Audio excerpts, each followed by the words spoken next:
ദൈവനാമം മഹത്വപ്പെടുമാറാകട്ടെ. ഇന്ന് ശ്രീ രഞ്ജു എം ജോയ് യുവജന പ്രസ്ഥാനത്തിൻ്റെ കേന്ദ്ര ട്രഷറർ ആയി പ്രവർത്തിക്കുന്ന അദ്ദേഹം അതിൻ്റെ പ്രസിഡന്റ് എന്ന രീതിയിൽ ചുമതലയെടുക്കുന്നതിന് മുൻപ് കുന്നംകുളം അരമനയിൽ വന്ന് എന്നെ കാണുവാനായിട്ട് വന്നതാണ്. രഞ്ജുവിനെ സ്വാഗതം ചെയ്യുന്നു കുന്നംകുളം അരമനയിലേക്കും. അതുപോലെ തന്നെ നാളെ മുതൽ പ്രസ്ഥാനത്തിൻ്റെ ട്രഷററായി രഞ്ജുവും അതുപോലെ തന്നെ കേന്ദ്ര സമിതിയെല്ലാം നാളെ മുതൽ അധികാരത്തിൽ വരികയാണ്. അതിനു മുൻപ് ഇവിടെ വന്നതിലുള്ള സന്തോഷം പ്രത്യേകിച്ച് അറിയിക്കുന്നു. ഒപ്പം തന്നെ രഞ്ജുവിനെ സഭയെക്കുറിച്ചും സഭയുടെ യുവതയെക്കുറിച്ചുമൊക്കെ ഏതാനും കാര്യങ്ങളൊന്ന് ചോദിക്കണമെന്നും അഭിപ്രായങ്ങൾ അറിയണമെന്നും ഒക്കെയുള്ള ഒരാഗ്രഹം പറഞ്ഞതുകൊണ്ടാണ് നമ്മുടെ ക്യാമറമാൻ ശ്രീ ജോജിൻ കുന്നംകുളത്തെ കൂടെ വിളിച്ച് ഇങ്ങനെ ഒരു ഇൻ്റർവ്യൂ ക്രമീകരിച്ചിരിക്കുന്നത്. രഞ്ജുവിനെ ചോദിക്കാം. തിരുവേനി, താങ്ക് യു. ആദ്യമേ നല്ലൊരു സ്വാഗതം നൽകിയതിന്, പരിശുദ്ധ സഭയോട് ചേർന്ന് നിൽക്കാൻ വേണ്ടി ഒരു അവസരം ലഭിച്ചതിന് ആദ്യമേ എല്ലാവരോടുമുള്ള നന്ദി രേഖപ്പെടുത്തുകയാണ്. ഇന്ന് വളരെ പ്രാധാന്യമുള്ള ഒരു കാലഘട്ടത്തിലൂടെയാണ് പ്രത്യേകിച്ച് സഭ കടന്നു പോകുന്നത്. അത് പ്രതിസന്ധികൾ ആണെങ്കിൽ പോലും അതല്ല, അത്തരത്തിലുള്ള സംസാരങ്ങളിലൊക്കെ ആണെങ്കിലും പൊതുസമൂഹം ഉറ്റുനോക്കുന്ന ഒരു സഭയാണ് നമ്മുടെ ഓർത്തഡോക്സ് സഭ. അപ്പം കുറച്ച് കാലയളവുകൾക്കായിട്ട് നമ്മുടെ സഭയുടെ ഒരു രൂപീകരണവുമായി ബന്ധപ്പെട്ട് 1912 കാതോലിക്കേറ്റ് പുനഃസ്ഥാപിച്ചതുമായി ബന്ധപ്പെട്ട് പരിശുദ്ധ സഭ അന്നാണ് സ്ഥാപിച്ചത് എന്നതുൾപ്പെടെയുള്ള രീതിയിൽ ചരിത്രത്തെ വളച്ചൊടിച്ചുകൊണ്ടുള്ള പല സംഭാഷണങ്ങളും ഇന്ന് പൊതുസമൂഹത്തിൽ നമ്മൾ കേൾക്കുന്നുണ്ട്. അപ്പം ഇതിനൊക്കെ ഒരു വ്യക്തത നമ്മുടെ തിരുമേനിമാരൊക്കെ നൽകിയിട്ടുണ്ടെങ്കിൽ പോലും പലതും ഇന്ന് അപ്രസക്തമാകുന്ന രീതിയിലേക്കുള്ള ഡിസ്കഷനുകളാണ് സോഷ്യൽ മീഡിയയിലും ഒക്കെ കാണുന്നത്. അതിന് തിരുമേനി എങ്ങനെയാണ് ഒന്ന് പ്രതികരിക്കുന്നത് അതിനെക്കുറിച്ച്? എനിക്ക് ആദ്യം പറയാനുള്ളത്, ഈ പ്രതിസന്ധി ഇല്ലെങ്കിൽ ഒരു പ്രസ്ഥാനവും വളരെയില്ല. പ്രതിസന്ധി എപ്പോഴും ഉണ്ടാകും. അത് ഈ നമ്മുടെ പ്രകൃതിയുടെ തന്നെ ഒരു ഭാവം അതാണ്. ഒരു വിത്ത് മുളച്ചു വളരണമെങ്കിൽ ആദ്യം അത് മണ്ണിനടിയിൽ പോകണം. അത് മുളച്ച് നോക്കുമ്പോൾ മുകളിൽ മുഴുവൻ മണ്ണാണ്. അപ്പോൾ വളരെ സാവകാശം അത് ആ മണ്ണിനെ കുനിഞ്ഞാണ് അത് ഉയരുന്നത്. അല്ലെ, അതിനെ വകഞ്ഞു മാറ്റിയാണ് മുകളിലോട്ട് വരുന്നത്. എന്നിട്ടാണ് അത് വലിയ വടവൃക്ഷമായിട്ട് മാറുന്നത്. അതുകൊണ്ട് അതുപോലെ തന്നെയാണ് ഇപ്പോൾ ഈ ലൈറ്റ്സ്, അല്ലേ, കറണ്ട് ഈ റെസിസ്റ്റൻസ് ഉള്ള ഏരിയയിലൂടെ കടന്നു പോകുമ്പോഴാണ് അത് ബേൺ ചെയ്യുന്നത്. അതാണ് ലൈറ്റിൻ്റെ ആദ്യത്തെ ഫസ്റ്റ് പ്രിൻസിപ്പിൾ. ഇപ്പം അതൊക്കെ മാറി, പക്ഷെ അതിൻ്റെ പ്രിൻസിപ്പിൾ അതാണ് ഇപ്പോഴും. അതുകൊണ്ട് റെസിസ്റ്റൻസ് ഇല്ലെങ്കിൽ നമുക്ക് ഒരു വിഷയത്തെ ക്ഷമാപൂർവം കൈകാര്യം ചെയ്യാൻ പറ്റില്ല. അതുപോലെ തന്നെ സഭയുടെ കാര്യം പറയുമ്പോൾ ദൈവാശ്രയമില്ലാത്ത സഭയ്ക്ക് മുന്നോട്ട് പോകാനൊക്കെ ഇല്ല. അപ്പോൾ ആ ദൈവാശ്രയത്തിനൊക്കെ ഏറ്റവും അത്യാവശ്യമാണ് ഒരു പ്രതിരോധ സംവിധാനം. നമ്മളിപ്പം രാഷ്ട്രീയത്തിലാണെങ്കിൽ രഞ്ജുവിൻ്റെ ഇതിലുണ്ടല്ലോ, രാഷ്ട്രീയ സംഘടനയുടെയും ചുമതല ഉള്ള ആളാണല്ലോ. രാഷ്ട്രീയത്തിൽ പ്രതിപക്ഷമില്ലെങ്കിൽ എങ്ങനെയിരിക്കും? ഭരണപക്ഷവും പ്രതിപക്ഷവും ഉണ്ട്. അതിനെ നന്മയെ അംഗീകരിക്കാനും തെറ്റിനെ ചൂണ്ടിക്കാണിക്കാനും തിരുത്താനും വിമർശിക്കാനും ഒക്കെ സാധിക്കുമ്പോഴേ അത് മുന്നോട്ട് പോവുകയുള്ളൂ. അതുകൊണ്ട് മാത്രമല്ല, മലങ്കര സഭയുടെ ചരിത്രത്തിലേക്കൊന്നും വരികയാണെങ്കിൽ എല്ലാ കാലത്തും പ്രതിസന്ധികൾ എന്നതിനേക്കാൾ ഉപരി പ്രതിരോധങ്ങൾ ഉണ്ടായിട്ടുണ്ട്. ഒരുപാട് നമ്മുടെ എല്ലാ ചരിത്രത്തിൽ മാർത്തോമാ ശ്ലീഹായുടെ കാലം മുതൽ നമുക്ക് ലഭ്യമാകുന്ന ചരിത്രം, പിന്നീട് വളരെ വ്യക്തമാകുന്ന ചരിത്രം 16ാം നൂറ്റാണ്ട് മുതലുള്ള സാഹചര്യങ്ങളാണ്. അവിടെയൊക്കെ പ്രതിസന്ധികളുണ്ടായിട്ടുണ്ട്. ഈ പ്രതിസന്ധികളിലൊക്കെ അതിനകത്ത് കൂട്ടത്തിലൊരു തമാശ എന്ന് പറയുന്നത്, കൂടെ നിൽക്കുന്നവർ തന്നെയാണ് പലപ്പോഴും പ്രതിസന്ധി ഉണ്ടാക്കുന്നത്. എല്ലാവർക്കും ഒന്നാമനാകാൻ പറ്റുകയില്ല. അപ്പോൾ രണ്ടാമനും മൂന്നാമനും കൂടി ഒന്നാമനെതിരെ തിരിയും. ഇങ്ങനെ ഒരു പ്രതികരണം. അതുപോലെ ജനാധിപത്യ വ്യവസ്ഥയിൽ ഉള്ള സംവിധാനത്തിലൂടെയാണ് മലങ്കര സഭ എക്കാലത്തും മുന്നോട്ട് പോയിട്ടുള്ളത്. അപ്പോൾ അതിൽ വിജയം വരിക്കാൻ സാധിക്കാത്തവരെ വേറെന്തെങ്കിലും വിഭ്രംശക ശക്തികളെ കൂട്ടുപിടിച്ചിട്ട് ഓരോ സ്ഥാനങ്ങളൊക്കെ അലങ്കരിക്കും. അതാണ് എനിക്ക് തോന്നുന്നു രഞ്ജു ഉദ്ദേശിച്ചതിൻ്റെ ഒരു പ്രധാന കാര്യം കൂടെ അതാണ്. ഈ 1912 എന്ന് പറഞ്ഞതും ഞാൻ അല്പം ഒന്ന് വിശദീകരിക്കും. എനിക്ക് തോന്നുന്നു സാജൻ സ്കറിയയുടെ ഒരു ഇൻ്റർവ്യൂ ആണോ അതിൻ്റെ, അതാണെങ്കിൽ ആ ഇൻ്റർവ്യൂവിൽ അദ്ദേഹം ആദ്യം പറയുന്നുണ്ട്, ഞാനിതിനകത്തൊരു സ്പെഷ്യലിസ്റ്റ് അല്ല, ഞാൻ മനസ്സിലാക്കിയത് പറയാണ്. പലപ്പോഴും മനസ്സിലാക്കിയത് പറയുന്നത് ആര് മനസ്സിലാക്കി കൊടുക്കുന്നു എന്നുള്ളതിനെ ആശ്രയിച്ചും കൂടെയാണ്. പിന്നെ അതിൻ്റെ പുറകിൽ വേറെന്തെങ്കിലും ഉണ്ടോ എന്ന് അറിയില്ല. നമ്മൾ പറയത്തില്ലേ, ഇപ്പോൾ ഒരു പെയ്ഡ് PR വർക്ക് എന്നൊക്കെ പറയുന്ന കാര്യങ്ങളൊക്കെ സർവ്വസാധാരണമായിട്ടുള്ളൊരു ഒരു കാലഘട്ടമാണ്. എനിക്കതിൽ പറയാനുള്ളത് സാജൻ സ്കറിയ അല്ല, മലങ്കര സഭയുടെ ചരിത്രം സുപ്രീം കോടതിയിലൊക്കെ വളരെ വ്യക്തമായിട്ട് അറിയുന്നതാണ്. ആരാണ് മലങ്കര സഭ, എന്നാണത് തുടങ്ങിയത്, ഇതെല്ലാം നമ്മുടെ എല്ലാ കോടതികളിലും ഇതൊക്കെ ഇങ്ങനെയൊക്കെയുള്ള ഇൻ്റർവ്യൂകളൊക്കെ പറയുമ്പോൾ അതിന് മുമ്പ് ഏതെങ്കിലും ഒരു കോടതി വിധി ഒന്ന് വായിച്ചു നോക്കിയാൽ മതിയായിരുന്നു. ഈ വിഷയം ഞാനൊരു പബ്ലിക് ഇൻട്രസ്റ്റിലെ പറയുന്നതെന്നൊക്കെ അദ്ദേഹം പറയുന്നുണ്ട്. ഏതെങ്കിലും ഒരു മുനിസിപ്പൽ കോർട്ടിൻ്റെ ഒരു വിധിയെങ്കിലും ഒന്ന് വായിച്ചിട്ടായിരുന്നു അത് പറഞ്ഞിരുന്നെങ്കിൽ ഇങ്ങനെയുള്ള മണ്ടത്തരം പറയുകയില്ലായിരുന്നു. മനസ്സിലായി? അതാണ് അതിന് പറയാനുള്ളത്. ഞാനതൊന്ന് ചുരുക്കമായിട്ട്, ഇതും ഞാനീ പറയുന്ന മാതിരി ഇത് വേറെ ആർക്കും വേണ്ടിയല്ല, ഞങ്ങളുടെ കുട്ടികൾക്ക്, യുവജന പ്രസ്ഥാനത്തിൻ്റെ അംഗങ്ങൾക്ക് ഒക്കെ ഒന്ന് മനസ്സിലാക്കാൻ വേണ്ടിയാണ് എൻ്റെ ട്രഷറർ എന്നുള്ള രീതിയിൽ രഞ്ജുവിനോട് ഇത് പറയുന്നത്. അവിടെ നമ്മുടെ അടിസ്ഥാന പ്രമാണങ്ങൾ, നമുക്കെല്ലാം അറിയാവുന്ന അടിസ്ഥാന പ്രമാണം, നമ്മുടെ കർത്താവ് ഈ ലോകത്തിലേക്ക് ദൈവം മനുഷ്യനായി അവതരിച്ചു, 12 അപ്പോസ്തലന്മാരെ തിരഞ്ഞെടുത്തു, അവരെ 12 സിംഹാസനങ്ങളിലിരുന്ന് ന്യായം വിധിക്കും. പുതിയ ഇസ്രായേലിൻ്റെ 12 സിംഹാസനങ്ങൾ, അബ്രഹാം, ഇസ്ഹാക്ക്, യാക്കോബിൻ്റെ മക്കൾ 12 പേര് എന്ന് പറയുന്ന പോലെ തന്നെയുള്ള പുതിയ ഇസ്രായേലാകുന്ന പരിശുദ്ധ സഭയുടെ 12 സിംഹാസനങ്ങൾ. അവിടുത്തെ ആദ്യത്തെ ഒരു പ്രശ്നം, പത്രോസിന് മാത്രം ഒരു വലിയ സിംഹാസനം, ബാക്കിയുള്ളവർക്ക് സിംഹാസനം ഇല്ല. അങ്ങനെ ഒരു ചിന്ത വചനാധിഷ്ഠിതമല്ല. ക്രിസ്തു ഒരിടത്തും അങ്ങനെ പറഞ്ഞിട്ടില്ല. മനസ്സിലായോ? വിശ്വാസം, പത്രോസ് ഏറ്റു പറഞ്ഞ വിശ്വാസത്തെ കണ്ടുകൊണ്ട് പറഞ്ഞു, ഈ വിശ്വാസത്തിൽ മേൽ ഞാൻ എൻ്റെ സഭയെ പണിയും.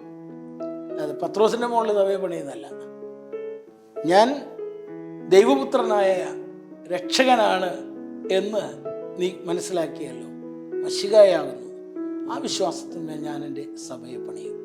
അത് കഴിഞ്ഞ് എല്ലായിടത്തും വളരെ വ്യക്തമായിട്ട് ഈ സിംഹാസനങ്ങളെക്കുറിച്ച് പറയുന്നുണ്ട്.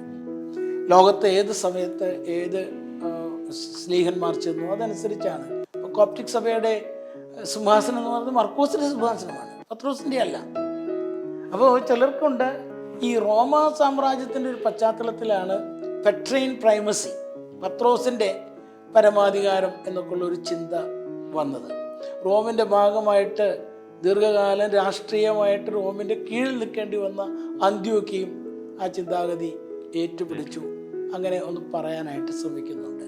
എന്നാൽ പ്രത്യേകിച്ച് പരിശുദ്ധ മാർത്തോമാ ശ്ലീഹ പൗരസ്ത്യ സഭ യൂഫ്രട്ടീസിൻ്റെ ഇപ്പുറത്തോട്ട് ഈ പറയുന്ന മെസൊപ്പൊട്ടോമിയയിലേക്ക് കടന്നു വന്നിട്ട് ആദ്യം പേർഷ്യയിലും ഉറഹായിലും വീണ്ടും യാത്ര ചെയ്ത് ഇന്ത്യയിലും ഒക്കെ അദ്ദേഹം അദ്ദേഹം പ്രസംഗിക്കുകയാണ് ചെയ്തത്. അദ്ദേഹം ഇതൊങ്ങനെ ഇന്നത്തെ ഒന്നും ചിത്രമൊന്നും അന്ന് കണ്ടിട്ടല്ല. അദ്ദേഹം കർത്താവിൻ്റെ സുവിശേഷം പറഞ്ഞു.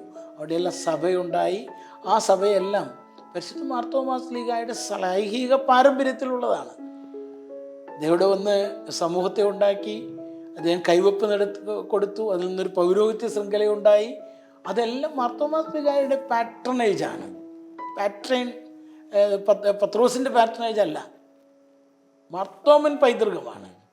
ആ മാർത്തോമൻ പൈതൃകത്തെ എക്കാലത്തും ഏറ്റവും പ്രഥമ സ്ഥാനത്ത് വെച്ചിട്ടുള്ള സഭയാണ് മലങ്കര ഓർത്തഡോക്സ് സുറിയാനി സഭ. അതിൻ്റെ ചരിത്ര ഗണനയിൽ പ്രത്യേകിച്ച് കോളനിവൽക്കരണത്തിന് മുൻപ് ഈ കാര്യത്തെക്കുറിച്ച് ഒരു സംശയം ഉണ്ടായിരുന്നില്ല. ഒന്നാമത്തെ കാരണം, അന്ന് ആരെങ്കിലുമൊക്കെ ഇവിടെ വന്നുകൊണ്ടിരുന്നത് തന്നെ ശ്ലീഹായുടെ അതേ പാരമ്പര്യത്തിലുള്ളവരായിരുന്നു, പേർഷ്യൻ സഭയിൽ നിന്നുള്ള ആളുകൾ. എന്നാൽ പിന്നീട് ഇവിടെ കാതോലിക്കന്മാർ വരാൻ തുടങ്ങി. സുറിയാനി സഭയുടെ കാതോലിക്കന്മാർ. കാരണം നമ്മൾ മാർത്തോമാ ശ്ലീഹായുടെ കാലം മുതൽ നമ്മുടെ ആരാധന ഭാഷ സുറിയാനിയാണ്, അരമായ ഭാഷയാണ്. അപ്പോൾ അതേ ഭാഷയിൽ ഉള്ള നമ്മുടെ പാരമ്പര്യത്തിലുള്ള ആളുകൾക്ക് ഇവിടെ നമുക്ക് പ്രയാസങ്ങളും പ്രതിസന്ധികളും വന്നപ്പോൾ ഒരു ഭാഗത്ത്, മറുഭാഗത്ത് അവിടെ വലിയ ശക്തമായ പ്രോസിക്യൂഷൻസ് നടക്കുന്ന സമയത്ത്, അല്ലാതെ ആരും ഇവിടെ നമ്മുടെ മലങ്കര സഭയെ രക്ഷിക്കാൻ വേണ്ടി മാത്രം, എൻ്റെ അഭിപ്രായം കൂടെ ആയിരിക്കാം, മാത്രം ഇവിടേക്ക് ഓടി വന്നവരധികം ഉണ്ടെന്ന് എനിക്ക് തോന്നുന്നില്ല. അവിടെ അതിശക്തമായ പ്രോസിക്യൂഷൻ നടക്കുന്നു. അത് സപ്പോർ രണ്ടാമൻ്റെ കാലം, 4-ാം നൂറ്റാണ്ട് മുതൽ നോക്കിയാൽ ഈ കാലഘട്ടങ്ങളിലെല്ലാം 4-ാം നൂറ്റാണ്ടിലെ കുടിയേറ്റത്തിലും 9-ാം നൂറ്റാണ്ടിലെ കുടിയേറ്റം എന്ന് പറയുന്ന വാക്ക് തന്നെ കുടിയേറ്റം എന്നാണ്. മിഷൻ നടത്തി തിരിച്ചു പോകാമെന്നല്ല വാക്ക് തന്നെ ഉപയോഗിച്ചിരിക്കുന്നത്. അപ്പോൾ അവരെയൊക്കെ സ്വീകരിച്ചു, അവരോടൊക്കെ ചേർന്ന് ഈ സഭ മുന്നോട്ട് പോയി. അങ്ങനെ വന്ന് ഈ റിയൽ കോളനിവൽക്കരണം ആരംഭിച്ച കാലത്ത്, പോർച്ചുഗീസുകാരുടെ കാലം മുതൽ ഇതാദ്യം കത്തോലിക്ക സഭയുടെ കീഴിലാണെന്ന് പറയാൻ നോക്കി. നമ്മൾ ബിഗ് നോ പറഞ്ഞു. ഞങ്ങൾ മാർത്തോമാ ശ്ലീഹയുടെ മക്കളാണ്. അത് കഴിഞ്ഞപ്പോഴാണ് അതിൽ നിന്ന്, ഈ കത്തോലിക്കവൽക്കരണത്തിൽ നിന്ന് രക്ഷപ്പെടാൻ വേണ്ടി തനതായ പാരമ്പര്യമുള്ള മറ്റ് സഭകളെ, ഓറിയൻ്റൽ ഓർത്തഡോക്സ് ഫാമിലി, അന്ന് ഇങ്ങനെയൊന്നും ഈ പേരുകളുണ്ടായിരുന്നു തോന്നുന്നില്ല. ഇതേ വിശ്വാസം, പൊതുസുന്നോദോസുകളിലുള്ള സത്യവിശ്വാസത്തെ അംഗീകരിക്കുന്ന സഭകളെല്ലാം കോൺടാക്ട് ചെയ്തു. കോപ്റ്റിക് സഭയെ, അർമേനിയൻ സഭയെ, സിറിയൻ ഓർത്തഡോക്സ് സഭയൊക്കെ കോൺടാക്ട് ചെയ്തു. എത്യോപ്യൻ സഭയായിട്ട് അങ്ങനെ അത്ര ഒരു ബന്ധമൊന്നും നമുക്ക് കിട്ടിയിട്ടില്ല. എന്നാൽ ഇവരെല്ലാം കോൺടാക്ട് ചെയ്തു. ഇതിൻ്റെ ഒരു പശ്ചാത്തലത്തിലാണ് 1665 അബ്ദുൽ ജലീൽ ഗ്രിഗോറിയോസ് വരുന്നത്. കൃത്യമായിട്ട് പറഞ്ഞാൽ അബ്ദുൽ ജലീൽ ഗ്രിഗോറിയോസ് സിറിയൻ ഓർത്തഡോക്സ് ചർച്ചിൻ്റെ യെരുശലേമിലെ പാത്രിക്കീസാണ് എന്ന് കൃത്യമായ രേഖകളൊന്നുമില്ല. രേഖകൾ പഠിച്ചിട്ടും കൂടിയാണ് പറയുന്നത്. ഏതായിരുന്നാലും അങ്ങനെ ഒരു പിതാവൂടെ വന്നു. അപ്പോൾ നമ്മൾ 12 വൈദികരാൽ സ്ഥാനം നൽകിയ തോമ അർക്കദയാക്കുവാനെ നമ്മൾ വളരെ അഭിമാനത്തോടെ, അദ്ദേഹത്തിൻ്റെ പേരും തോമ എന്നായിരുന്നു, അദ്ദേഹത്തിനെ നമ്മൾ വിളിച്ചപ്പോഴും മാർത്തോമ മെത്രാപ്പോലിത്ത എന്ന് വിളിച്ചു. 1-ാം മാർത്തോമ എന്ന് അദ്ദേഹത്തെ പേര് വിളിച്ചു. അവിടുന്ന് അദ്ദേഹത്തിന് ഒരു മെത്രാപ്പോലിത്ത വന്നപ്പോൾ, പാരമ്പര്യത്തിലുള്ള മെത്രാപ്പോലിത്ത വന്നപ്പോൾ സ്വീകരിച്ചു. അദ്ദേഹത്തിൽ നിന്ന് ഒരു വാഴ്വ്, കൈവപ്പ് മേടിച്ചു. ഇതൊക്കെ സഭകൾ തമ്മിലുള്ള, അന്ന് എക്യുമെനിക്കം എന്നുള്ള വാക്കൊന്നുമില്ല, പക്ഷെ സഭകൾ തമ്മിലുള്ള ബന്ധം, എല്ലാവരെയും ആദരിക്കുക എന്നുള്ള ഒരു വലിയ ബന്ധം, അതിലൊക്കെ നടന്ന കാര്യങ്ങളാണ്.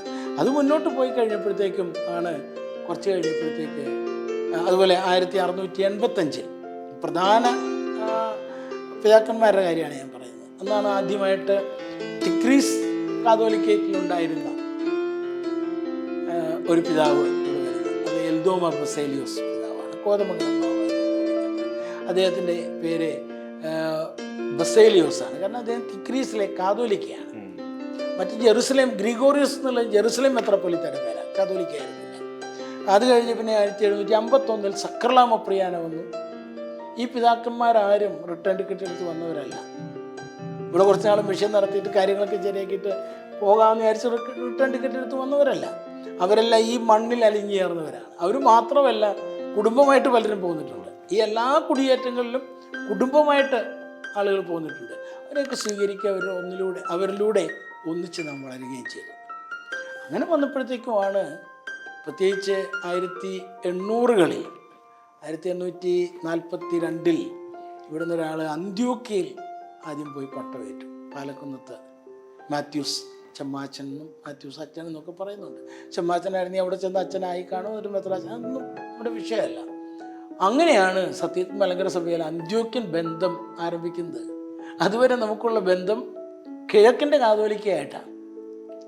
കിഴക്കിൻ്റെ കാതോലിക്ക അന്ത്യോക്യയുടെ കീഴിലായിരുന്നോ അല്ലയോ അതൊക്കെ ചരിത്രം പഠിച്ചവർക്കറിയാം. കപ്പർത്തുത്ത സുന്നോദോസും അതിനു ശേഷമുള്ള ചരിത്രങ്ങളും കിഴക്കിൻ്റെ കാതോലിക്കായെ എങ്ങനെയൊക്കെ ഇല്ലാതാക്കാൻ അന്ത്യോക്യ പാത്രിക്കീസ് ശ്രമിച്ചിട്ടുണ്ടെന്നുള്ളൂ, ഇതൊക്കെ അവിടുത്തെ കുടിപ്പോരുകളായിരുന്നു എന്നുള്ളതുമൊക്കെ ഇന്ന് ഇതൊക്കെ വളരെ കൃത്യമായിട്ട് രേഖകളുണ്ട്.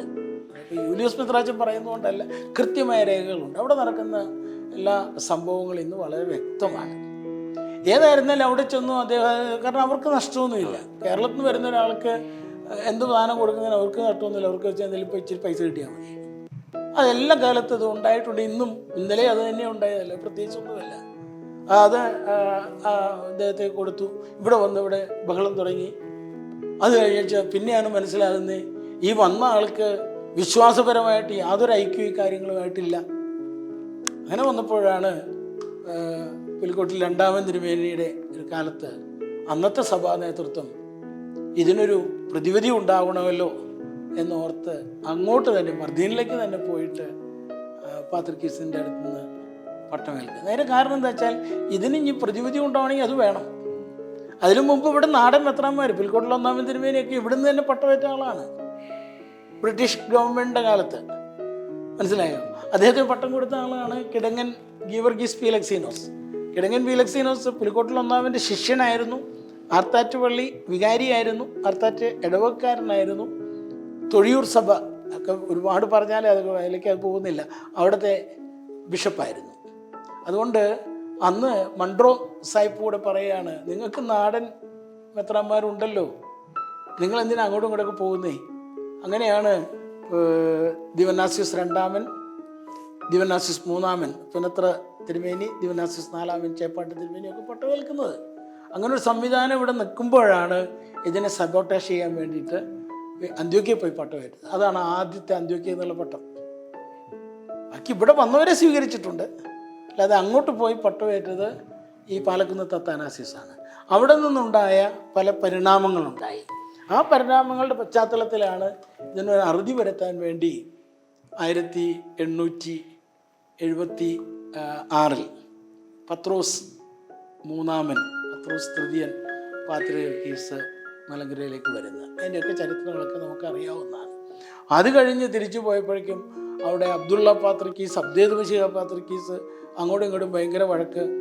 അതിനിടയ്ക്ക് അബ്ദേദ് മശിഹ ജയിച്ചു. അപ്പോൾ അബ്ദുള്ള കത്തോലിക്ക സഭയിൽ പോയി. 10 കൊല്ലം അബ്ദുള്ള പാത്രിക്കീസ് കത്തോലിക്ക സഭയിലായിരുന്നു എന്നുള്ളതിന് കൃത്യമായ രേഖകളും തെളിവുകളുമുണ്ട്, 1905 വരെ. അതിനുശേഷം ഇദ്ദേഹത്തെ ഡിഗ്രേഡ് ചെയ്തു. എല്ലാം സുന്നോസ്, ആഗോള സുന്നോസ് കൂടി എന്നാണ് പറയുന്നത്. ഗോളം എന്താണെന്നുള്ളത് നമുക്കറിയാം. അന്നത്തെ സുൽത്താന് ആര് കാശ് കൊടുക്കുന്നു? ഇത് തന്നെ അപ്പുറത്തും. ഇവിടെ പാത്രികീസിന് കാശ് കൊടുക്കണം, അപ്പുറത്ത് സുൽത്താന് കാശ് കൊടുക്കണം. അവിടെയൊക്കെയുള്ള മതസ്വാതന്ത്ര്യം എന്താണെന്നുള്ളത് രഞ്ജുവിന് ഞാൻ പറയാൻ തന്നെ അറിയാമല്ലോ. ഇപ്പോഴുള്ള മതസ്വാതന്ത്ര്യം എന്താണെന്ന് അറിയാമല്ലോ. അപ്പോൾ അങ്ങനെ ഫർമാൻ എന്ന് പറഞ്ഞ സർട്ടിഫിക്കറ്റ്, ആ ഫർമാൻ ഇദ്ദേഹം മേടിച്ചു. അപ്പം നമ്മളെ സംബന്ധിച്ചിടത്തോളം നമുക്ക് മറ്റ് പൊളിറ്റിക്സ് ഒന്നും അറിയില്ല. ഇപ്പം അബ്ദുള്ളയാണ് പാത്രികീസ് എന്ന് പറഞ്ഞു. അന്ന് അബ്ദുള്ളയുടെ അടുത്തേക്ക് പോകാമെന്ന് പറഞ്ഞു. അങ്ങനെ അവിടെ പോയി സ്ഥാനം മേടിച്ച് വന്നു. കാരണം അപ്പോഴേക്കും ഇവിടെ കേസും കൂട്ടും വഴക്കൊക്കെ ആയി. റോയൽ കോർട്ട് വിധിയും കാര്യങ്ങളൊക്കെ വന്നു കഴിഞ്ഞപ്പം ആ ഒരു സംവിധാനത്തിലൂടെ മുന്നോട്ട് പോകാൻ പറ്റുമെന്ന് വന്നു. അത് കഴിഞ്ഞപ്പോഴത്തേക്കും അബ്ദുള്ള പാത്രിക്കീസ് ഇങ്ങോട്ട് എഴുന്നള്ളുക എന്ന് പറഞ്ഞു. എഴുന്നള്ളി കഴിയുമ്പോഴത്തേക്കും പുതുപ്പള്ളിയിൽ സ്വർണ്ണക്കുരിശ് കണ്ടപ്പോൾ അത് പുള്ളിക്ക് സജ്ജയിലിടണം. ഇവിടുത്തെ പള്ളിയുടെയൊക്കെ ഇവിടെ നല്ല ഒന്നാന്തരം പള്ളികളുണ്ട്. ഞാൻ പോകാത്ത സ്ഥലമൊന്നുമല്ല ഈ പറയുന്ന മിഡിൽ ഈസ്റ്റത്തെ ഇന്നത്തെ അവസ്ഥ എന്താണെന്ന് നമുക്കറിയാം. അന്നും വലിയ വ്യത്യാസമൊന്നുമില്ല. കലങ്ങി മറിഞ്ഞ് കിടക്കുന്ന ഒരു സംഭവം. അപ്പോൾ കേരളത്തിൽ വന്നു കഴിഞ്ഞപ്പോഴും നല്ല പള്ളികളുണ്ട്, നല്ല ആസ്തിയുണ്ട്. അപ്പോൾ അതൊക്കെ എൻ്റെ പേരിലാണ്. മനസ്സിലായോ? അപ്പോൾ ഒട്ടശ്ശേരി തിരുമേനി പറഞ്ഞു അത് പറ്റില്ല. ഇവിടെ മലങ്കര മെത്രാപ്പോലീത്ത എന്ന് പറഞ്ഞൊരു സ്ഥാനമുണ്ട്, അതൊരു ട്രസ്റ്റിൻ്റെ അധ്യക്ഷനാണ്. എനിക്ക് തോന്നിയതുപോലെ ഇത് എഴുതിത്തരാൻ പറ്റില്ല. പുലിക്കോട്ടിൽ ഉണ്ടാവുന്നത് അതുകൊണ്ടാണ് അങ്ങനെ എഴുതി കൊടുത്തില്ല. ഒന്നും എഴുതി കൊടുത്തില്ല, എഴുതി കൊടുക്കാൻ ഒക്കുകയില്ല. അപ്പോഴാണ് ഞാൻ എൻ്റെ മറ്റ് ചരിത്രങ്ങളിലേക്ക് അധികം പോകുന്നില്ല. കുറേ പേർക്ക് മെത്രാൻ സ്ഥാനം കൊടുത്തു, അങ്ങനെ ചെയ്തു. ഇങ്ങനെ ഈ എല്ലാ പരിപാടിയിലും എന്ത് ക്യാഷ് കിട്ടി എന്നുള്ളതാണ്. എൻ്റെ ഇവിടുന്ന് പോകുമ്പോൾ പറയുകയാണ്, എൻ്റെ കൂടെയുള്ള റബ്ബന്മാരുണ്ട്, അവരെന്നെ ചിലപ്പോൾ അപായപ്പെടുത്തും, അതുകൊണ്ട് അവരെ വേറെ വണ്ടിയിൽ കയറ്റി വിടണം. ഇതാണ് അബ്ദുൽ മഷിയുടെ കാലത്ത് പോലും പറഞ്ഞത്. അത്ര നല്ല ധാർമ്മികതയാണ്, നല്ല വേദശാസ്ത്രമുണ്ട്. അത് പള്ളി കയറുമ്പോൾ മാത്രം. ബാക്കിയുള്ള നേരത്തെ വരെ ധാർമ്മികതയൊന്നും പറയാതിരിക്കുകയാണ് സത്യത്തിൽ നല്ലത്. അത് പറഞ്ഞാൽ അത് വലിയ കുഴപ്പമാകും. അത് കഴിഞ്ഞപ്പോഴാണ് നമുക്ക് ഇവിടുത്തെ രാജ്യതന്ത്രങ്ങളുണ്ടായി, കോടതികളുണ്ടായി, നിയമങ്ങളുണ്ടായി. നമ്മൾ നിയമപരമായിട്ട് മുന്നോട്ട് പോയി. അപ്പോൾ അവിടെയൊക്കെ വളരെ വ്യക്തമായിട്ട് മലങ്കര സഭ എന്താണ്, ഇതിൻ്റെ പാട്രണേജ് എന്താണ്, ഇത് മാർത്തോമാ ശ്ലീഹായാൽ സ്ഥാപിതമായ സഭയാണ്, ഒരു വിദേശിക്ക് ഇവിടെ ഒരു സ്ഥാനം. കാരണം ഈ ഇതിലെല്ലാം റോയൽ കോടതി വിധി അതിന് മുമ്പ് ഇതിൻ്റെ തൊട്ടടുത്താണ് തൊഴിയൂർ സഭയുടെ ആസ്ഥാനം. ആർത്താറ്റ് പള്ളി ഒരു സന്യാസ പ്രസ്ഥാനമായിട്ടാണ് അത് ആദ്യം ആരംഭിച്ചത്. എൻ്റെ 2 പിതാക്കന്മാരും കാട്ടുമങ്ങാട്ട് ബാവന്മാരും വന്നു. അതിനുശേഷം അപ്പോൾ അവർക്ക് താമസിക്കാനുള്ള സൗകര്യം കൊടുത്ത് ആർത്താറ്റ് പള്ളി ഒരു സന്യാസ പ്രസ്ഥാനം പോലെയാണ് ഇത് തുടങ്ങിയത്. എന്നാൽ പിൽക്കാലത്ത് ഒരു യുയാക്വിം കൂർലോസ് വന്നിട്ട് അദ്ദേഹമാണ് ഇതിൻ്റെ അധികാരി എന്ന് പറഞ്ഞു. പരിശുദ്ധ ചേപ്പാട്ട് തിരുമേനി ഭയങ്കര സമ്മർദ്ദത്തിൽ വന്നപ്പോൾ, എൻ്റെ ഒരു ഓർമ്മ 1846 അദ്ദേഹം പറഞ്ഞു, അന്ന് ഇയാളാണെങ്കിൽ അയക്കോ, എന്നെ മനസ്സമാധാനം പ്രാർത്ഥിക്കാൻ ചോദിച്ചാൽ മതി, എനിക്ക് യുദ്ധം ചെയ്യാൻ മനസ്സില്ല. പക്ഷെ കോടതി അത് അംഗീകരിച്ചില്ല.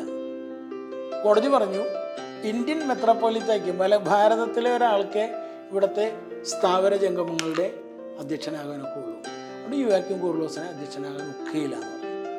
അങ്ങനെ വന്നപ്പോഴാണ് ഈ തൊടിയൂർ ഇടവകയ്ക്ക് മലബാറിലെ സ്വതന്ത്ര സുറിയാനി സഭ, Malabar independent Syriac Orthodox church എന്ന് പേര് പോലും വന്നത്. ഇന്ന് അവരതാണ് പറയുന്നത്, മലബാർ സ്വതന്ത്ര സുറിയാനി സഭ. അത് കഴിഞ്ഞപ്പോൾ ആണ് അടുത്ത ഐറ്റം. പിന്നെ ഇനി കയറാൻ പറ്റുന്നൊരു സ്ഥലം ബാക്കി റെസ്റ്റ് ഓഫ് ദ മലങ്കര ചർച്ചാണ്. അതിലേക്കുള്ള എല്ലാ പരിപാടികളും ഞാനൊന്ന് സൂചിപ്പിച്ചല്ലോ. അങ്ങനെ വന്നപ്പോഴാണ് എന്താ ഇതിൽ നിന്നുള്ളൊരു മോചനം. അപ്പോൾ തിക്രീസിൽ കാതോലിക്കേറ്റ് ഉണ്ടായിരുന്നു, നമുക്ക് ആ ഒരു ബന്ധം നിലനിർത്താനും കൂടെ കഴിയും. അപ്പോൾ പാത്രിക്കീസ് അതിനെ കൊണ്ട് ഇവിടെ വന്ന് ആ കാതോലിക്കേറ്റ് ഇവിടെ പുനഃസ്ഥാപിക്കാം. അതുകൊണ്ടാണ് 1912 കാതോലിക്കേറ്റിൻ്റെ പുനഃസ്ഥാപനം ഉണ്ടായത്. അത് പുതിയ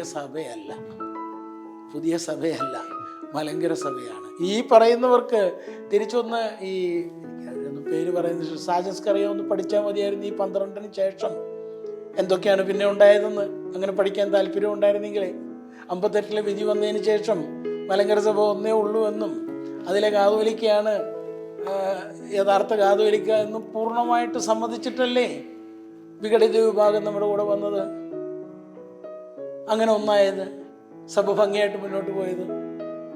പിന്നെ 70കളിൽ എന്താ ഉണ്ടായെന്ന് 70 ജനിച്ചിട്ടുണ്ടാവില്ല, ഞാൻ 67 ജനിച്ചു. 70 പിന്നെ എന്താ ഉണ്ടായി? കുറച്ച് പേർക്ക് അവർ നോക്കുമ്പം ഈ നമ്മുടെ ഈ സംവിധാനത്തിലൂടെ ജനാധിപത്യ പ്രക്രിയയിലൂടെ ഒന്നും ഭരണത്തിൽ വരാൻ അല്ലെങ്കിൽ മെത്രാപ്പോലിത്ത സ്ഥാനം കിട്ടാൻ അവർക്ക് യാതൊരു സാധ്യതയില്ല. അപ്പോൾ ഇവിടുന്ന് ടിക്കറ്റ് എടുത്തു, ബോംബെ വരെ പോയുള്ളൂ എന്ന് കുറച്ച് പേര് പറയുന്നു, അല്ല അവിടെ പോയി എന്ന് പറയുന്നു. ഇത് ഓരോ ദിവസം ദിവസം ചിലപ്പോൾ ഹോംസിലാവും, ചിലപ്പോൾ മർദീനിലാവും, ചിലപ്പം ഇത് എന്താണ് അങ്ങനെയൊക്കെ കുറേ സ്ഥലങ്ങൾ അവിടെയുണ്ട്. ആലപ്പുഴയിലായിരിക്കും, അല്ലെങ്കിൽ ദമാസ്കസിലായിരിക്കും. ഇപ്പം അച്ചാന എന്ന് പറയുന്നുണ്ട്, ബെയ്റൂട്ടിലെ അച്ചാന, ഏതാണെങ്കിലും ആയിക്കോട്ടെ അവിടെ പോയി എന്നാണ് പറഞ്ഞത്. അത് പോയിട്ട് കുപ്പായിട്ടിട്ട് 2 പേര് കുപ്പായിട്ടിട്ട് പോകും. ഇവിടെ വന്നിട്ട് മലങ്കര സഭയുടെ പള്ളികളൊക്കെ പിടിച്ചടക്കി. ഈ വടക്കോട്ടുള്ള കുറേ ആളുകളുണ്ട്, വിശ്വാസികളുണ്ട്, അതുങ്ങൾ പാവത്തങ്ങളാണ്. അവർക്കറിയാവുന്ന അന്ത്യോക്യ വിശ്വാസം, അന്ത്യോക്യയുടെയും കിഴക്കേ കൊക്കയുടെയും അധിപൻ. അത് ഞാനൊരു വാക്ക് നേരത്തെ പറഞ്ഞിട്ടുള്ളതാണ്, ഒന്നുകൂടെ പറയാണ്. അന്ത്യോക്യയും കിഴക്കൊക്കെയും എന്ന് പറഞ്ഞാൽ റോമാ സാമ്രാജ്യത്തിൽ കിഴക്കൻ അതിർത്തിയിലേക്ക് വരുന്ന അവസാനത്തെ സിറ്റിയാണ് അന്ത്യോക്യ. അപ്പം അന്ത്യോക്യയും കിഴക്ക് റോമാ സാമ്രാജ്യത്തിൽ ഉൾപ്പെടുന്ന യൂഫ്രട്ടീസ് നദിയുടെ തീരം വരെയാണെന്ന് റോമാ സാമ്രാജ്യം. നദിയും നദിയുടെ അപ്പുറവും പേർഷ്യൻ സാമ്രാജ്യമാണ്. അപ്പോൾ റോമാ സാമ്രാജ്യത്തിൽ അന്ത്യോക്യയുടെ കിഴക്കുള്ള ഭാഗം, അതാണ് ആ വാക്കിൻ്റെ അർത്ഥം. അല്ല അന്ത്യോക്യയുടെ കിഴക്കൊക്കെ എന്ന് പറഞ്ഞാൽ അങ്ങോട്ട് പോവല്ല, ഇന്ത്യ ചൈന ഒക്കെ പോവല്ല, ഓസ്ട്രേലിയ ന്യൂസിലാൻഡ്, അതല്ല അന്ത്യോക്യയുടെ കിഴക്കൊക്കെയുടെയും. മനസ്സിലായി? അന്ത്യോക്യയും കിഴക്കൊക്കെയുടെയും എന്ന് പറഞ്ഞാൽ ഈ ഇതിലേക്കുള്ള ചെങ്കുത്തായ സ്ഥലമാണ് യൂഫ്രട്ടീസിൻ്റെ. ഞാൻ പോയി കണ്ടിട്ടുള്ള സ്ഥലങ്ങളാണ്. ആ കിഴക്കേ കൊക്കയാണ് അത് ആക്ച്വലി. അതൊന്നും പറഞ്ഞിട്ട് മലങ്കര സഭയിൽ പാസ്സാവില്ല. അത് വളരെ കൃത്യമായിട്ട് പറഞ്ഞു കൊടുത്തു. നെഞ്ചാർത്തറ്റ് പള്ളിയിൽ പോയിട്ടുണ്ടല്ലോ, ഇവിടുന്ന് 100 മീറ്ററേ ഉള്ളൂ. അവിടെ കൃത്യമായിട്ട് 1806 പുലിക്കോട്ടിൽ 1-ാം തിരുമേൻ്റെ കാലത്ത് അന്ന് അദ്ദേഹം ഇട്ടു പച്ചനാണ്. വളരെ കൃത്യമായിട്ട് എഴുതി വെച്ചു ആർത്താറ്റ് പള്ളി പടിയോല എന്ന് പറയുന്നത്. അതിൽ പറഞ്ഞു, ഇവിടെ വിദേശ മെത്രാന്മാർ വന്നിട്ടില്ലാത്ത കുഴപ്പങ്ങളൊക്കെ ഉണ്ടാക്കിയിട്ടുണ്ട്. അതുകൊണ്ട് ഇനി മുതൽ റോമായിൽ നിന്നോ ബാബിലോണിയയിൽ നിന്നോ അന്ത്യോക്യയിൽ നിന്നോ ഒരു ആൻറ്റിസിപ്പേറ്ററി പേരും കൂടി എടുക്കുന്നുണ്ട്, ഇനി വല്ല പരദേശത്ത് നിന്നോ വരുന്ന ഒരു മെത്രാനെയും, വന്യ ദിവ്യ മഹാമഹിമ എന്നൊന്നും അവിടെ പറയുന്നില്ല, ഒരു മെത്രാനെയും ഞങ്ങൾ അനുസരിക്കാതെ ഞങ്ങൾ മലങ്കര മക്കളായിട്ട്, മാർത്തോമാ ശ്ലീഹായുടെ മക്കളായിട്ട് ജീവിക്കും. അതാണ് ആ ഡോക്യുമെൻ്റ്. മനസ്സിലായോ? അപ്പോൾ അങ്ങനെ ഒരു പാരമ്പര്യമാണ് ഈ സഭയ്ക്കുള്ളത്. ഈ സഭ ആരെങ്കിലും ഒരാൾ പറഞ്ഞോട്ടെ, അതായത് യുവജന പ്രസ്ഥാനത്തിൻ്റെ കുഞ്ഞുങ്ങളോട് ഞാൻ പ്രത്യേകിച്ച് പറയുകയാണ്, ആരെങ്കിലും ഒരാൾ ഒരു സോഷ്യൽ മീഡിയയിൽ ഇത് 912 ഉണ്ടായി എന്ന് പറഞ്ഞാലൊന്നും തെറ്റിദ്ധരിക്കുന്ന ഒരു സാഹചര്യത്തിൻ്റെ ആവശ്യം ഇല്ല. അതുകൊണ്ട് അങ്ങനൊരു പേടി വേണ്ട. പിന്നത്തെ ബാക്കി ചരിത്രം നമുക്ക് വളരെ കൃത്യമായിട്ട് അറിയാവുന്നതാണ്. 1934 ഒരു കോൺസ്റ്റിറ്റ്യൂഷൻ അതിനുണ്ടാക്കി, കൃത്യമായിട്ട് എന്താണ് ഇതൊക്കെ എന്ന് ഡിഫൈൻ ചെയ്തു. അപ്പോൾ ആ ഡിഫൈൻ ചെയ്തപ്പോൾ നമ്മൾ ആകെ ചെയ്തത് എന്താ, ഇതേ വിശ്വാസത്തിലുള്ള മറ്റ് സഭകളുണ്ട്. ആദ്യത്തെ കോൺസ്റ്റിറ്റ്യൂഷനിൽ അന്ത്യോക്യ പാത്രിക്കീസ് എന്നുള്ള വാക്കില്ല, പാത്രിക്കീസ് എന്നുള്ള വാക്കേ ഉള്ളൂ, പാത്രിക്കീസ് എന്നുള്ള വാക്കേ ഉള്ളൂ. അതാണ് ഓർത്തഡോക്സ് സഭയുടെ പൊതു ഹെഡ്. എന്നാൽ ആ ഓർത്തഡോക്സ് സഭ മലങ്കരയിലുണ്ടായത് മാർത്തോമാ ശ്ലീഹായുടെ സുവിശേഷം കൊണ്ടാണ്. മലങ്കരയിലെ ഓർത്തഡോക്സ് സഭയുടെ ഹെഡിനെ വിളിക്കുന്ന പേര് കാതോലിക്ക എന്നാണ്. അദ്ദേഹത്തിൻ്റെ അത് സ്ഥാനീയ നാമം, ആത്മീയ നാമം.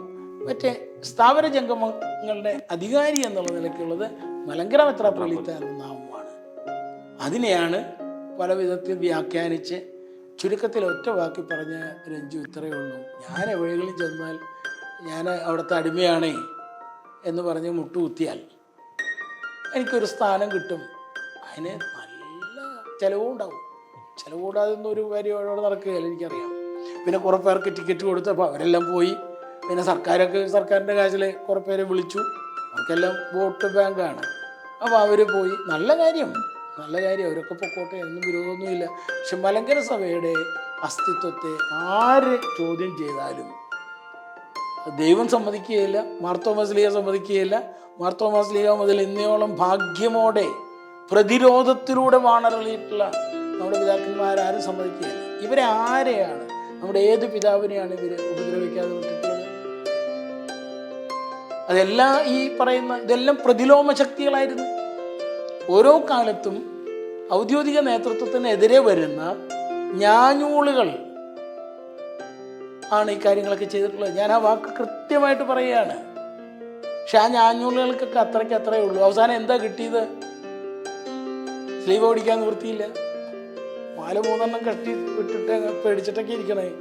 ഈ അളവെല്ലാം വഴക്ക് പറയൂ. അവസാനം ഇന്നലെ സ്ഥാത്തിക്കോൻ വായിച്ചു.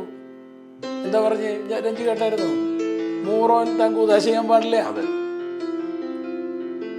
അതൊക്കെ എന്നോട് ചോദിച്ചോണം. ഭരണമൊക്കെ ഞാൻ നടത്തിക്കോളാം. അവിടെ മപ്രിയോനോ എന്നുള്ള വാക്ക് മാത്രമേ പറഞ്ഞുള്ളൂ. മപ്രിയോനോ ഇത് ഹിന്ദോയോ കിഴക്കിന്റെ മപ്രിയാനോ എന്ന് പോലും പറഞ്ഞില്ല. പൗരസ്ത്യ സഭയുടെ അധ്യക്ഷനല്ല, ഇന്ത്യയുടെ അധ്യക്ഷനാണ്. എന്നിട്ട് പ്രസംഗത്തിൽ പറഞ്ഞു ഇന്ത്യയുടെ അധ്യക്ഷനെ അവർ കാതോലിക്കാന്ന് വിളിക്കാറുണ്ട്. കാതോലിക്കോസ് ഓഫ് ഇന്ത്യയാണ്, കാതോലിക്കോസ് ഓഫ് ഈസ്റ്റ് അല്ല. അതേസമയം മലങ്കരയുടെ മൊറോനോ ബസേലിയോസ് മാർത്തോമ മാത്യൂസ് തൃതീയൻ, അദ്ദേഹത്തിൻ്റെ പൂർവികരെ പൗലൂസ് പ്രഥമൻ മുതൽ മാത്യൂസ് തൃതീയൻ വരെയുള്ള എല്ലാവരും കിഴക്കിൻ്റെ കാതോലിക്കയാണ്.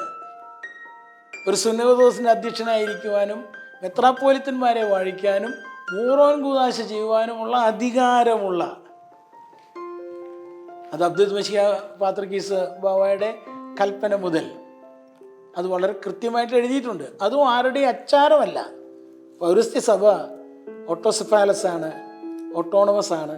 അതുകൊണ്ടാണ് അങ്ങനെയുള്ള കൽപ്പന പുറപ്പെടുവിച്ചത്. അതുകൊണ്ട് ഞാൻ ആ ചോദ്യം അവസാനിപ്പിക്കുകയാണ്. ഇത് മാർത്തോമാ ശ്ലീഹായാൽ സ്ഥാപിതമായ സഭയാണ്. പിന്നെ ഓരോരുത്തർക്കും പറയാം. ഇപ്പം മോൻ പറയാണ്, അപ്പനല്ല കേട്ടോ, എൻ്റെ അപ്പനാണ് നീ എന്ന് പറയുന്നത് എനിക്കിഷ്ടമല്ല, നിൻ്റെ മോനെ ഞാനെന്ന് പറയുന്നത് ഇഷ്ടമല്ല എന്ന് പറഞ്ഞാൽ ഇപ്പോൾ എന്ത് ചെയ്യാൻ പറ്റുക? അങ്ങനെ എന്തെങ്കിലും ഉണ്ടാകുന്നവരൊക്കെ ഇപ്പം ഒരു പാർട്ടി രാഷ്ട്രീയത്തിലേക്ക് നോക്കി, ഇപ്പോൾ കോൺഗ്രസ്സിനോ അല്ലെങ്കിൽ കമ്മ്യൂണിസ്റ്റിനോ ഒക്കെ പല വിഭാഗങ്ങളുണ്ടല്ലോ. ഏതാ പൂർവിക വിഭാഗം എന്ന് ചോദിച്ചാൽ എല്ലാവരും അവരവരെ ഇന്നലെ ഉണ്ടാക്കിയ പാർട്ടിയുടെ അധ്യക്ഷൻ പറയാൻ എന്താ, ഞങ്ങളാണ് പൂർവിക വിഭാഗം. അങ്ങനെ പറഞ്ഞോട്ടെ. പക്ഷേ വളരെ വ്യക്തമാണ്, അവർ തന്നെ കൊടുത്ത ഫൈനൽ ലിസ്റ്റ് 1662 പള്ളികളുടെ ലിസ്റ്റുണ്ട്. അത് മലങ്കര സഭ എന്ന് പറയുന്ന സെക്കുലർ ഭാഷയിൽ പറഞ്ഞാൽ അത് സിംഗിൾ ട്രസ്റ്റാണ്. ആയിട്ട് പറഞ്ഞാൽ ഒരു സഭയാണ്. അതിൻ്റെ ആ പള്ളികളിൽ കയറി ഇനിയും എന്തെങ്കിലുമൊക്കെ പരിപാടി കാണിക്കാം എന്ന് വിചാരിച്ചാൽ അത് നടപ്പുള്ളതല്ല. കുറച്ചൊക്കെ ഇങ്ങനെ പിടിച്ചു വെച്ചിട്ടുണ്ട്.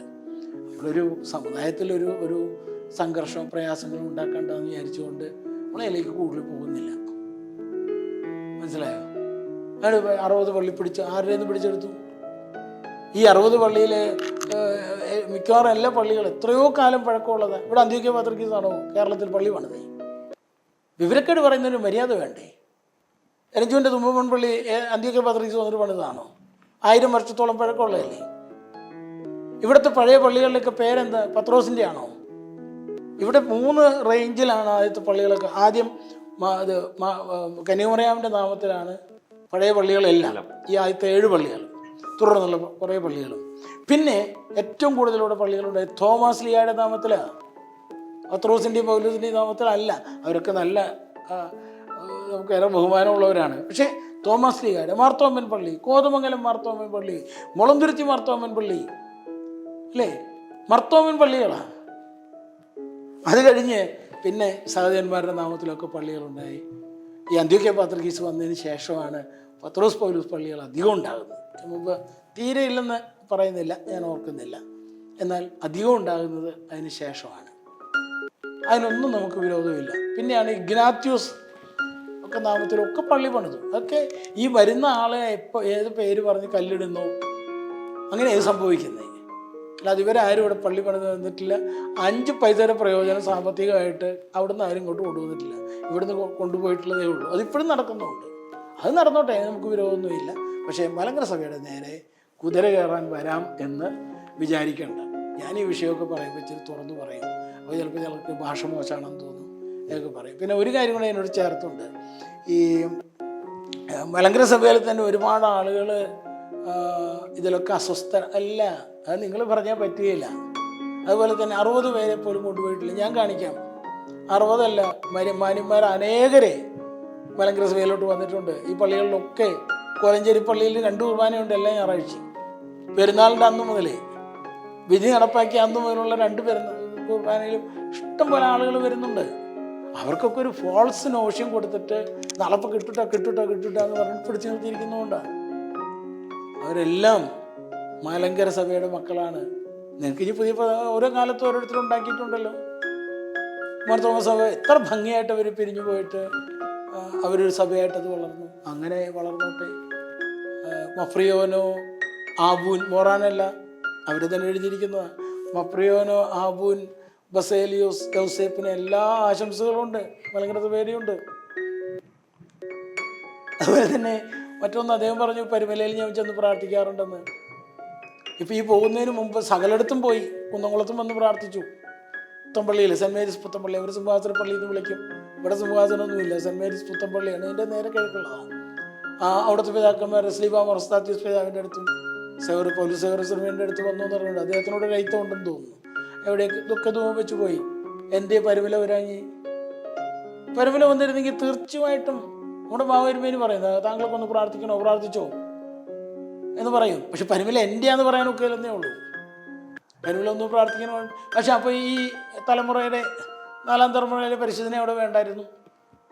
അതൊരു ജാള്യത കൊണ്ടായിരിക്കാം. ഇനി അദ്ദേഹം വന്നിട്ട് ചിലപ്പം ഞാനൊന്നും ഇവിടെ ഒന്ന് പ്രാർത്ഥിച്ചോട്ടെ എന്ന് ചോദിച്ചാൽ നോ പറയുമോ എന്ന് എനിക്ക് സംശയമുണ്ട്. എൻ്റെ മനസ്സ് പറയുന്നത് നോ പറയണ്ട, ഒന്ന് പ്രാർത്ഥിച്ചിട്ട് വേണമെങ്കിൽ പൊക്കോട്ടെ. പക്ഷേ അതിൻ്റെ അപ്പുറത്ത് മറ്റ് കലാപരിപാടികളൊന്നും ഇവിടെ നടത്താൻ സാധിക്കുകയില്ല. അതുപോലെ തന്നെ കുട്ടികൾ വീണ്ടും എന്നോടും ചോദിച്ചു, ചിലപ്പോൾ ഇത്രയും കുട്ടികളൊക്കെ ചോദിക്കുന്നുണ്ടായിരുന്നു, മറ്റ് പിതാക്കന്മാർ പോയാലോ, ആ പിതാവ് പോയാലോ. അതൊക്കെ അവരെ വിളിച്ചു കഴിഞ്ഞാൽ, ഇന്നത്തെ ഇക്കുമേക്കൽ ബന്ധം അനുസരിച്ച് വിളിച്ചു കഴിഞ്ഞാൽ അവരെ തന്നെ വണ്ടിക്കൂലി മുടക്കിയോ അതോ ഇവിടുന്ന് കൊടുത്തു അറിഞ്ഞോളാം. ആ വണ്ടിക്കൂലി സ്വയം മുടക്കിയെങ്കിൽ ആ കാഴ്ച സഭയുടെ പോയെന്നുള്ളതേ ഉള്ളൂ. ഇവിടുന്ന് ടിക്കറ്റ് കിട്ടിയെങ്കിൽ നല്ല കാര്യമായിട്ട് പോയി പങ്കെടുത്തു, തിരിച്ചു വന്നു. ഇന്നലെ ആയിട്ട് കുറച്ച് പേര് ചോദിച്ചു, എന്തോ ഇത് വന്നില്ലേ, ഈ ഗവർണർ പോയില്ലേ. അപ്പോൾ എന്നോട് ചോദിച്ചു, ഗവർണർ പങ്കെടുത്തില്ലേ. എനിക്കറിയില്ല, ഞാൻ ഗവർണർ ഓഫീസിലെ ആളല്ല, പങ്കെടുത്തില്ല. അതിങ്ങനെ അവിടെ ഇവിടെയൊക്കെ കണ്ടു എന്ന് പറഞ്ഞു. അത് ഗവർണർ ഇതിനെ നമുക്കറിയില്ല. അദ്ദേഹത്തിന് നല്ല സുഖമില്ലായിരുന്നു, അല്ലെങ്കിൽ എന്തുകൊണ്ട് അദ്ദേഹം വരാഞ്ഞ്, അതോ ഇത് തരികടയാണെന്ന് അദ്ദേഹത്തിന് മനസ്സിലായതുകൊണ്ട്